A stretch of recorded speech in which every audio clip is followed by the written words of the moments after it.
अनमोल मोती कार्यक्रम में आपका स्वागत है। ओम शांति। अगर विचार किया जाए कि दुनिया में सबसे ज़्यादा स्पीड या गति किस चीज़ की है, तो विज्ञान में तो स्पीड ऑफ लाइट कहा जाता है, और उस स्पीड ऑफ लाइट उससे भी थोड़ा ज़्यादा लगा लें, फिर भी सूर्य से एक किरण को धरती पर आने में कुछ समय लगता है। लेकिन ये फिजिकल स्पीड है। आध्यात्मिक तौर पर देखा जाए तो सबसे तेज स्पीड आत्मा की है। कि आत्मा एक ऐसी सत्ता है, उसकी इतनी तेज स्पीड है कि जो ही आत्मा एक शरीर से प्राण त्यागती है तो फौरन ही दूसरे शरीर में पहुंच जाती है, कुछ भी समय नहीं लगता। और अगर इस बात को अच्छी तरह से टेस्ट करना हो या समझना हो तो हम अपने मन की गति को देख सकते हैं। मन आत्मा की एक फैकल्टी है, आत्मा की एक शक्ति है। अब मन के द्वारा आत्मा संकल्प करती है, तो आप देखेंगे कि एक संकल्प से सेकंड भी नहीं, एक संकल्प से हमारा मन कहीं भी पहुंच सकता है। जिसने जो चीज़ देखी हुई है, मान लो आपने न्यूयॉर्क में जा कर के यूएसए में टावर ऑफ लिबर्टी देखा हुआ है। अब आप याद करते हैं टावर ऑफ लिबर्टी, तो सेकंड में तो क्या संकल्प करते ही वो सामने आ जाता है। मन की गति संकल्प है, think of and it is there, जिसको कहा जाता है। और मन की गति ऐसी है कि भूतकाल में भी मन जा सकता है। हम किसी भी आयु को हों, लेकिन हम याद करना चाहें कि जब हम बच्चे के तौर पे प्राइमरी स्कूल में पढ़ते थे, तो वो सीन आपके सामने तुरंत आ जाएगा, स्कूल भी आ जाएगा, स्थान भी आ जाएगा, सहपाठी भी आ जाएंगे। तो कहने का भाव ये है कि सबसे तेज गति मन की है और आत्मा की है, क्योंकि आत्मा मन की ही जो है, मन आत्मा की ही एक प्रकार के स्फूर्ति है या फैकल्टी है। अच्छा, अब क्वेश्चन ये है कि किसी चीज़ की जितनी तेज गति होती है, उतना ही उस चीज़ को बहुत कंट्रोल करके चलाना पड़ता है। अगर आप कोई कार चला रहे हैं बहुत स्लो स्पीड पर, तो आप बहुत आसानी से धीरे धीरे सहज रीति से चला सकते हैं। लेकिन अगर आप कार की स्पीड तेज़ कर लेते हैं, तो फिर जितनी तेज़ करते हैं उतना आपको ज़्यादा ध्यान से कंट्रोल रखना पड़ता है, क्योंकि तेज़ गति की चीज़ जो होती है, अगर डायरेक्शन बदल जाए तो कहीं से कहीं भी पहुंचा सकती है आपको। इसी प्रकार से मन की बात है। अब देखना यह है कि आत्मा की दिशा क्या है। स्पीड के साथ दिशा भी देखा जाता है, गति के साथ विधि भी देखी जाती है। तो हम जानते हैं कि दो प्रकार की दिशा होती है। जो जैसे रॉकेट होता है, तो रॉकेट ऊपर को जाता है। रॉकेट के अंदर जो भी उसको ऊपर भेजने की शक्ति होती है, वो उसको ऊपर की ओर सीधा ले जाती है। रॉकेट कभी साइड में नहीं जाता है। हम जानते हैं कि जब दीपावली पर भारत में आतिशबाजी चलाने की बहुत रस्म है, और दशहरा मर भी हम इस प्रकार की पटाखे इत्यादि चलाते हैं, तो यादगार हैं पुरानी दुनिया के विनाश के और नई दुनिया की खुशी मनाने के।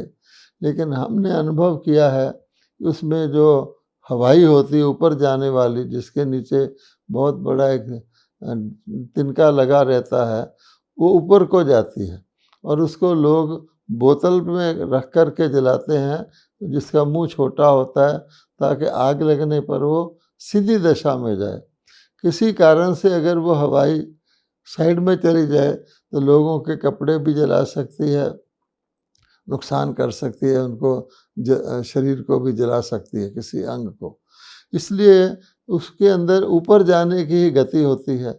और कुछ ऐसे भी पटाखे इत्यादि होते हैं जो धरती पर ही घूमते रहते हैं। इसलिए इसी प्रकार से अगर हम देखेंगे तो फिजिकल वर्ल्ड में भी इस प्रकार की बहुत सारी गतिशाली चीज़ें हैं। जो रॉकेट होता है, ऊपर कहीं जाना होता है, ऊपर की तरफ ही वो जाता है और उसकी दिशा निर्धारित की जाती है। अगर आपने किसी ने मून पर जाना है तो रॉकेट की दिशा उसी प्रकार से बनाई जाती है। और उसकी भेंट में अगर बहुत तेज़ से तेज़ गति वाली चीज़ भी हो, लेकिन उसके अंदर एविएशन इंजन ना हो, ऊपर जाने वाला इंजन ना हो, तो धरती पर ही घूमती रहती है, चाहे कितनी भी तेज़ गति हो। जैसे अभी भारत जो है बुलेट ट्रेन बना रहा है, एक्सपेरिमेंटल तौर पर छोटी सी एरिया में बना रहा है, कि भारत का रेल ट्रैक इतने स्ट्रॉन्ग नहीं है, लेकिन उसकी स्पीड जो है 320 किलोमीटर तक होगी। आप सोच सकते हैं 320 किलोमीटर की स्पीड के भी वो ट्रेन चलेगी, लेकिन चलेगी धरती पर ही, ऊपर की ओर नहीं जाएगी। ऐसे ही जब किसी कार का विज्ञापन दे दिया जाता है तो कहते हैं कि ये कार में इतने हॉर्स पावर की कार है, अगर यही कार कहीं बिल्डिंग पर चढ़ जाए तो चौथी मंजिल तक पहुंच सकती है, ऐसे वो दिखने में बताते हैं। लेकिन वो बिल्डिंग पर चढ़ती नहीं है, वो हॉरिजेंटल ही चलती है। तो जितनी चीज़ें धरती पर चलने वाली हैं, चाहे वो बुलेट ट्रेन है या कोई भी है, तेज़ से तेज़ गति की हैं। अगर बुलेट नाम तो आप जानते हैं कि बंदूक की गोली को कहा जाता है। अगर बंदूक भी चलाई जाए तो आप देखेंगे कि जिसको कहा जाता है कि धरती के इर्द गिर्द ही वो काम कर सकती है, थोड़ा ऊपर जा सकती है, क्योंकि धरती के अंदर ग्रेविटी कही जाती है। ग्रेविटी का मतलब यह है जो किसी चीज़ को खींच ले धरती की तरफ, धरती का आकर्षण है, उस वजह से वो चीज़ें धरती के इर्द गिर्द ही चल सकती हैं। आप देखेंगे अगर कोई हेलीकॉप्टर है मान लीजिए, तो हेलीकॉप्टर बुलेट ट्रेन से भी कम गति वाला होता है, परंतु उसके इंजन ऊपर को जाने का होता है तो ऊपर को ही जाता है। वो साइडवेज यानी हॉरिजेंटली नहीं जाता, वर्टिकली जाता है। इसी प्रकार से छोटे छोटे प्लेन या बड़े हवाई जहाज भी, आजकल तो बहुत बड़े बड़े प्लेन्स निकले हैं, लेकिन वो भी जो हैं भले धरती पर रोड सरफेस ट्रांसपोर्ट नहीं है, लेकिन फिर भी वो प्लेन भी ऊपर जा कर के वो धरती के इर्द गिर्द ही चलते हैं। कोई प्लेन ऐसा नहीं बना है इंजन उसका जो मून की तरफ ऊपर को चला जाए। तो कहने का भाव ये है, ये बात हमारे को खास नोट करनी है कि दो प्रकार की गति चलती है, एक ऐसी जो हॉरिजॉन्टल है और एक वर्टिकल है, अर्थात एक वह जो धरती के गिर्द घूमती है और एक वह जिसका रुख ऊपर की तरफ होता है। अब हमें देखना है आत्मा की गति और विधि क्या है। तो हम जानते हैं जिसको हम ग्रेविटी कहते हैं, तो ग्रेविटी शब्द कहाँ से निकला है? हम जानते हैं कि जब व्यक्ति का शरीर छूट जाता है, आत्मा निकल जाती है, तो उसको ग्रेव यार्ड में ले जाते हैं, अर्थात कब्रिस्तान में ले जाया जाता है। हम लोग उसको शमशान घाट कहते हैं। अर्थात भाव यही होता है कि ये जो शरीर है, व्यक्ति बच्चा तो छोटे साइज का पैदा होता है, लेकिन उसका जो शरीर बना हुआ है, जब वो बड़ा फुल साइज व्यक्ति भी, ह्यूमन बीइंग भी बन जाता है, उसके लिए मोटे रूप से ये कहना होता है कि 5 तत्वों का बना हुआ है। ये प्रकृतिकृत है, ये फिजिकल है। फिजिकल का मतलब ये कि यहाँ ही पृथ्वी, जल, अग्नि, वायु, आकाश के मोटे रूप से 5 एलिमेंट्स के संयोग से ये बनता है। और फाइनली क्या होता है कि जब आत्मा इसको त्याग देती है तो फिर वो तत्वों में मिल जाते हैं। चाहे उसको आप ग्रेव में दबा दें, कब्र में दबा दें, जैसे कई धर्मों के अंदर किया जाता है, या भारत के अंदर उसको जला दिया जाता है शमशान घाट में, तो भी यही कहा जाता है तत्वों से मिल गए, अर्थात वो फिजिकल एलिमेंट्स वापस चले गए। अब ग्रेव का अर्थ क्या निकला कि वो स्थान जहाँ पर ये फिजिकल एलिमेंट्स को दोबारा से वो नेचर में मर्ज हो जाते हैं।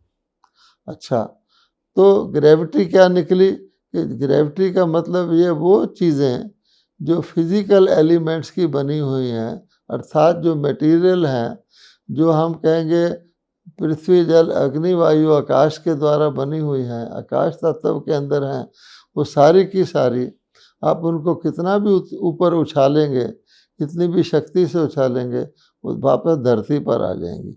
अर्थात क्योंकि वो फिज़िकल है, धरती से आप उनको उड़ा भी देंगे, किसी फोर्स से मिट्टी को ऊपर उड़ा दें, कितनी मर्जी उड़ा देंगे, फिर वो वापस धरती पर ही आ जाएगी। पानी को भी आप एवेपोरेट कर देंगे सूर्य के द्वारा या आर्टिफिशियल तरीके से, बिल्कुल पानी के लिए तो कहा जाता है कि वो सॉलिड भी है, लिक्विड भी और गैस भी है, अर्थात पानी बर्फ़ का रूप भी ले लेता है, जल का रूप भी ले लेता है और भाप का रूप भी ले लेता है, फिर भी वो सारे का सारा धरती पर ही रहता है।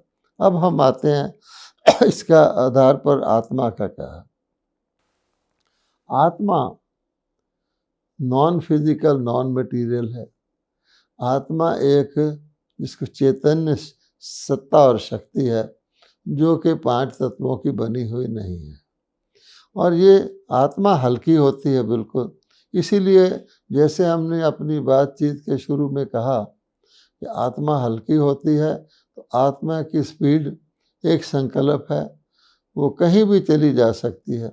और अगर आत्मा शरीर के अंदर भी है तो उसकी मन रूपी शक्ति फिर भी हल्की है, क्योंकि वो मन भी जो है वो फिजिकल चीज़ नहीं है। कई लोग मन को हार्ट से समझते हैं, हार्ट और मन एक है। हार्ट अलग चीज़ है, माइंड अलग चीज़ है, दिल अलग चीज़ है और मन अलग चीज़ है।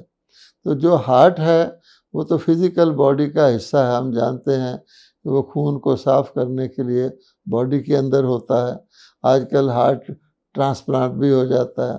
लेकिन माइंड एक सूक्ष्म आत्मा की फैकल्टी है, वो जो है वो उसकी स्पीड इतनी तेज़ है, हार्ट बीट तो तेज़ हो जाए तो व्यक्ति की मृत्यु हो जाती है, वो आत्मा की। तो शरीर के अंदर आत्मा होती तब भी आपका मन उस संकल्प की स्पीड से चलता है। अब प्रश्न ये पैदा होता है, फिर मनुष्य आत्मा उड़ती क्यों नहीं है? आत्मा जब शरीर के अंदर है तो कुछ भी करें, कितना भी सोचें, कितनी भी तेज़ स्पीड से सोचें, लेकिन हम इसी दुनिया की बातें सोचते हैं। इसका कारण क्या है? तो आप देखेंगे कि शरीर जिसके अंदर आत्मा इस वक्त है, जिसको हम जीव आत्मा कहते हैं, जिसको हम जीवित इंसान कहते हैं, जैसे हम और आप हैं, शरीर हमारा 5 तत्वों का बना हुआ है, फिजिकल है, ये मटेरियल चीज़ है।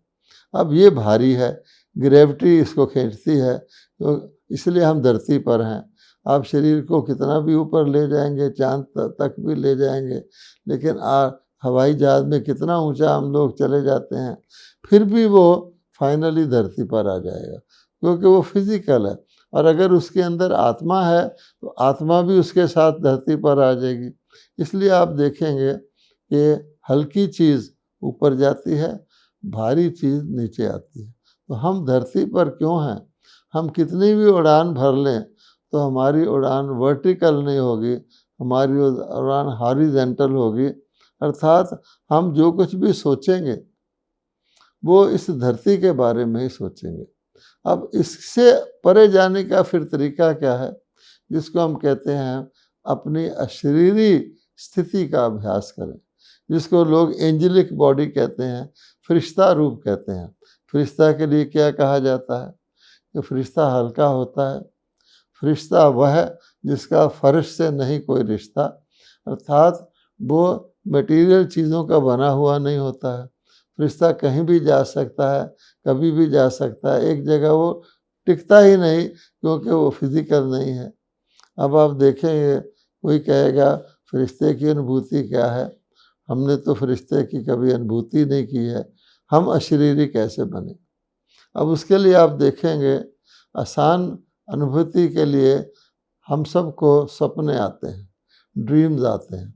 तो ड्रीम में क्या होता है, हम अच्छी तरह जानते हैं कि शरीर तो यहीं धरती पर लेटा हुआ होता है, कईयों को बैठे बैठे भी सपना आ जाता है, धरती पर होता है। लेकिन मन जो हमारा है वो ड्रीम ले रहा होता है, वो सब ख्वाब देख रहा होता है, सपने ले रहा होता है। हम सब जानते हैं कि शरीर धरती पर पड़ा है, मन आकाश में उड़ रहा है। कई बार ऐसे लगता है हम ऊपर से नीचे गिर रहे हैं, महसूसता भी आती है।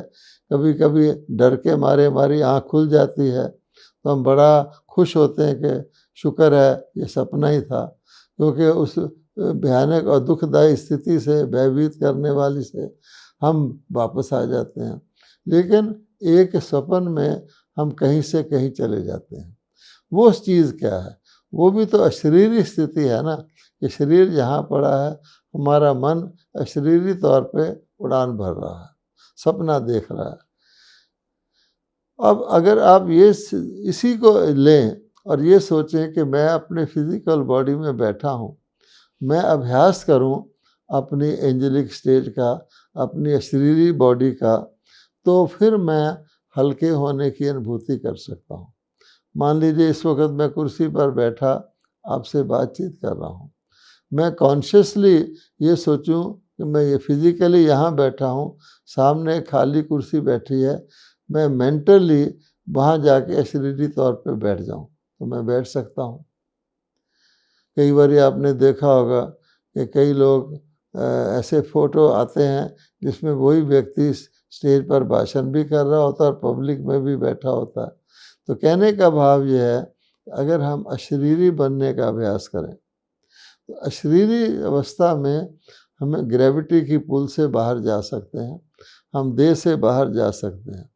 लेकिन फिर भी क्योंकि हमारे अंदर जो मनोवृत्तियां हैं, जो विचार हैं, जो हमारे अंदर फिल्म हमने चलाई हुई है, अपना पार्ट किया हुआ है अब तक, वो सारे कार्य इसी लोक के हैं और ख़ास तौर पे इसी जन्म के हैं। पिछले जन्मों के भी मर्ज हैं। जैसे किसी फिल्म की जो चीज़ स्क्रीन पर आ रही होती वही दिखाई देती है, पिछले जन्मों के मर्ज हैं, और अगले जन्म की जो हम करते जाते हैं वो फिर लिपटता जाता है। तो कहने का भाव ये है कि तब भी हमें विचार इसी लोक के आएंगे, और किस चीज़ के आएंगे? मैं और मेरे के।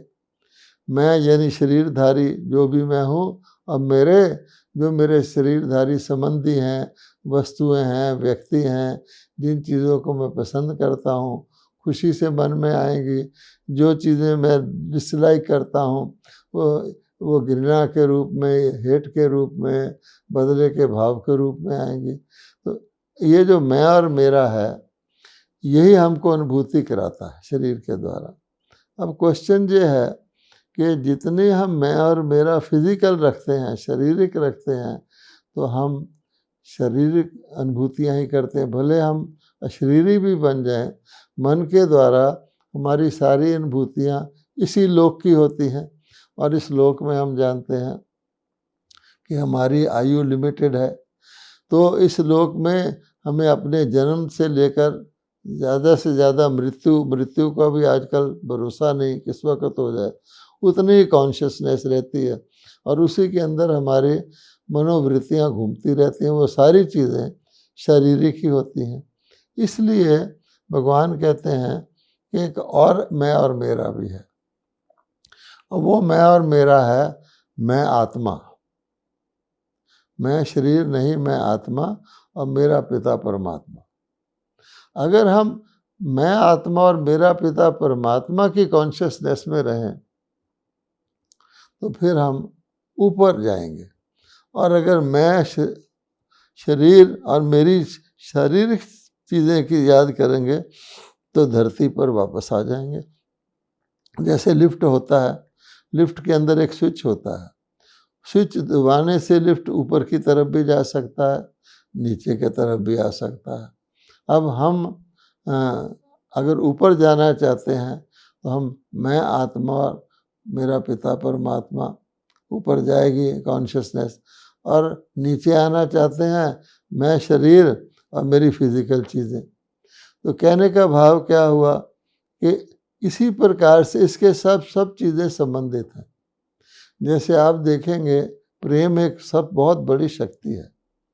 प्रेम इतनी बड़ी शक्ति है कि परमात्मा के लिए को प्रेम से जोड़ा जाता है कि लव इज़ गॉड।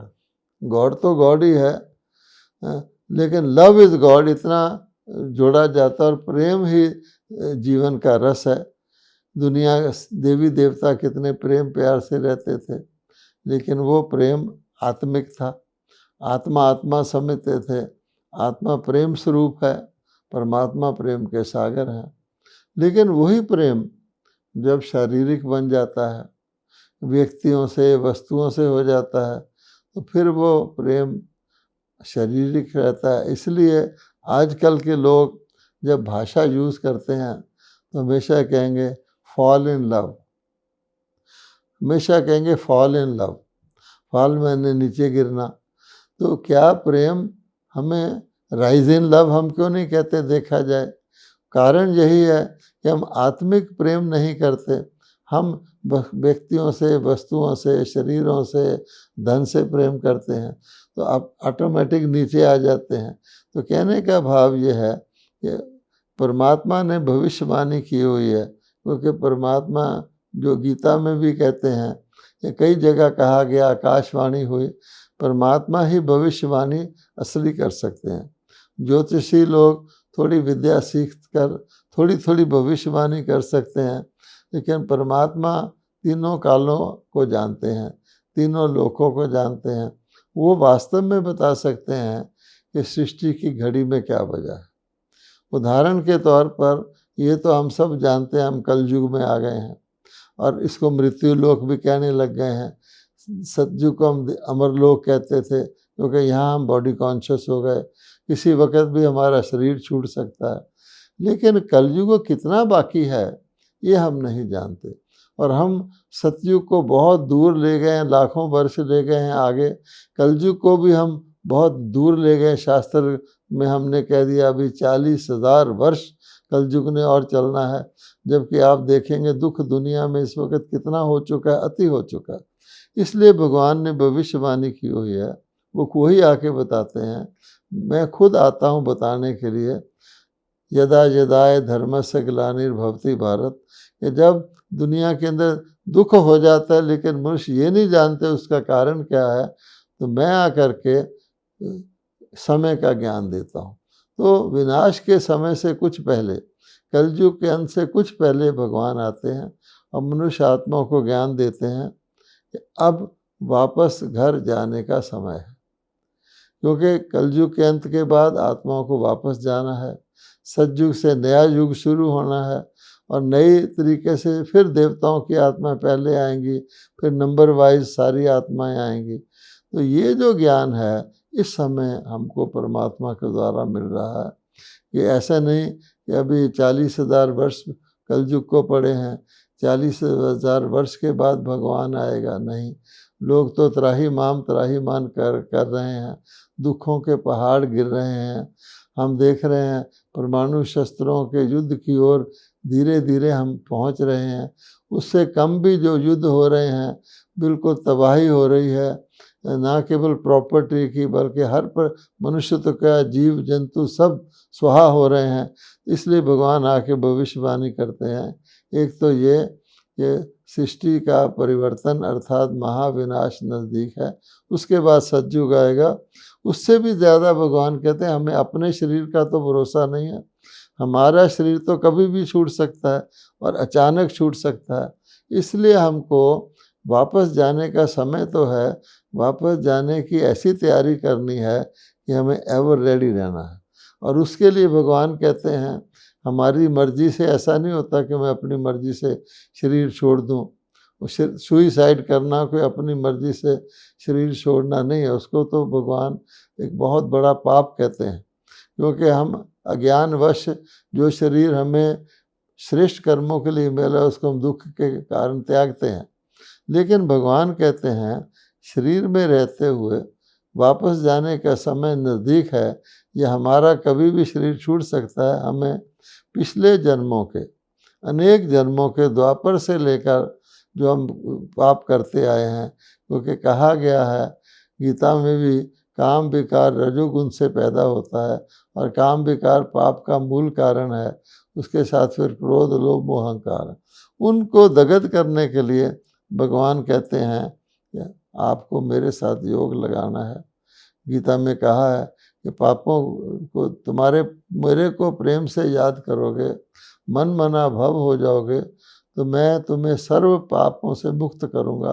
अर्थात जितने भी अनराइटियस संस्कार हमारे अंदर हैं वो भस्म होते हैं। तो वर्तमान समय भगवान का यही कहना है कि वो समय बहुत नज़दीक है और हम सबको वर्तमान समय में परमात्मा को याद करके, जैसे मौत के समय कोई मरने लगता है तो वैसे कहते हैं ना, सब भूल ईश्वर को याद कर। किसी के हाथ में गीता पकड़ा देते हैं, किसी को गीता सुनानी शुरू कर देते हैं, विदेश में बाइबल दे देते हैं। भाव कहने का ये है कि वो सिंबॉलिक है, लेकिन हमें प्रैक्टिकल तौर पे अपने जीवन के अंदर हमने अपने विकर्मों को विनाश करना है, परमात्मा को याद करके होली बनना है। तो बी होली, और बी होली के लिए भी योगी परमात्मा को याद करेंगे, पावन आत्मा बनेंगे, तो आने वाली पावन दुनिया में हम जाएंगे। इसको कहा जाता है राइज इन लव। स्पिरिचुअल आत्मिक प्रेम हमें ऊंचा उठाता है। ओम शांति।